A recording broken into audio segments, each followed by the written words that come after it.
में जब कोरोना की महामारी शुरू हुई, इट स्टार्टेड इन फरवरी, लेकिन जब बढ़ने लगी तो मार्च से शुरू हो गई और 21 मार्च से हमारे गुजरात में लॉकडाउन शुरू हो गया। आई थिंक पूरे हमारे भारत देश में लॉकडाउन शुरू हुआ।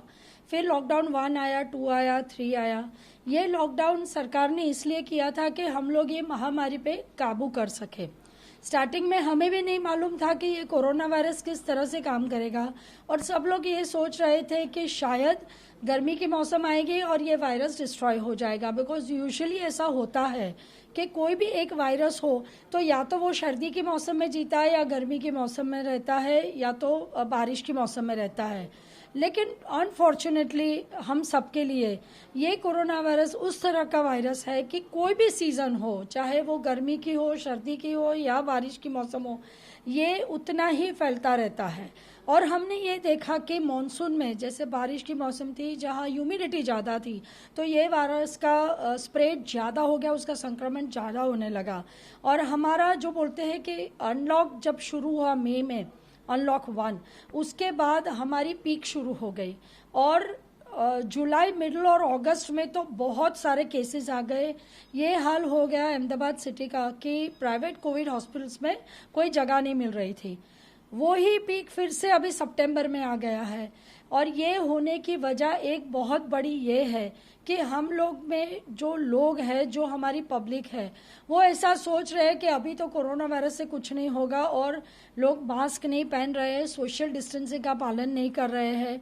अभी ये है कि सरकार सब बोल रही है, हमारा पूरा तभी भी आलम इन लोगों को समझा रहा है, लेकिन अभी भी हम देख रहे हैं कि रास्ते पे लोग कोई भी प्रिकॉशंस नहीं ले रहे हैं और इसकी वजह से ये कोरोना वायरस का जो संक्रमण है वो कम होने का नाम नहीं लेती है।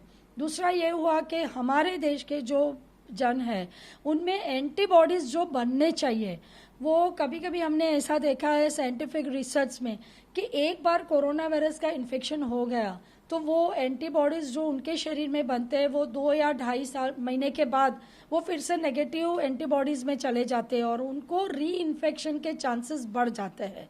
सेकेंडली, जिनको भी कोरोना वायरस के इन्फेक्शन हो गया है उनमें भी ये देखा गया है कि जितनी मात्रा में एंटीबॉडीज बनने चाहिए वो नहीं बन रहे हैं।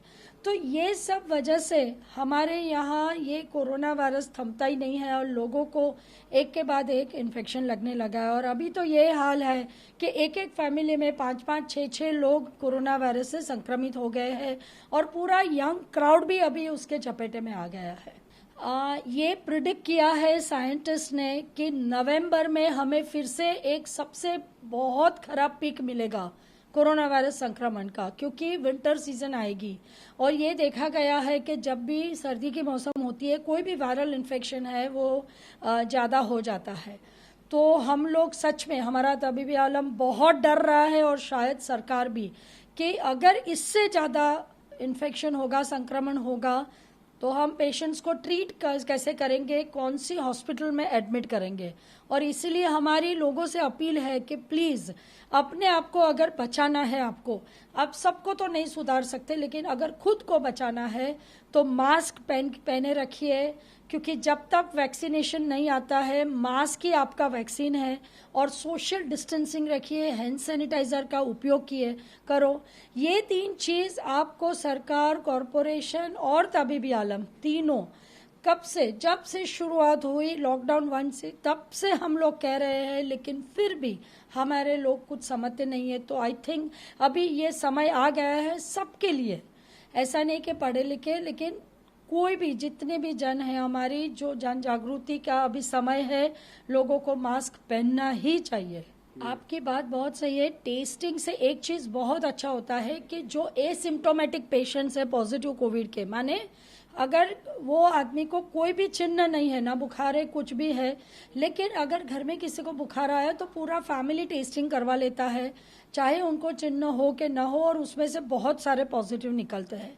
तो ये जो लोग हैं जो एसिम्टोमेटिक कोविड पॉजिटिव हो जाते हैं वो हमारे सुपर स्प्रेडर्स बनते हैं। तो अगर टेस्टिंग ज़्यादा है, जो अभी हो रहा है, it is a very good sign, तो हम ये सुपर स्प्रेडर्स को रोक सकते हैं और उस तरह से थोड़ा संक्रमण पे काबू कर सकते हैं। आई थिंक सरकार बहुत कुछ कर रही है, लेकिन अभी भी हमें I think we have to try के लोगों को जन जागृति बढ़े, हमारे यहाँ लोग इतना पॉपुलेशन है कि सबको काबू में लाना इम्पॉसिबल है, लेकिन जितना हो सके सरकार को भी सोशल गैदरिंग्स बंद करने चाहिए। कोई भी जगह पे जहाँ लोग इकट्ठा होते हैं वो नहीं होना चाहिए। थोड़ा अगर ये कंट्रोल में आ जाएगा तो शायद हम ये संक्रमण को काबू में कर पाएंगे। मैं बोलूँगी पॉलिटिकल या नॉन पॉलिटिकल का सवाल नहीं है, कोई भी टाइप का गैदरिंग होना ही नहीं चाहिए। कोई भी फेस्टिवल हो, रिलीजियस फेस्टिवल हो या कोई भी फेस्टिवल हो या पॉलिटिकल गैदरिंग हो, कुछ भी हो, लेकिन जहाँ ज़्यादा लोग इकट्ठा होंगे वहाँ संक्रमण फैलने का डर बहुत रहता है।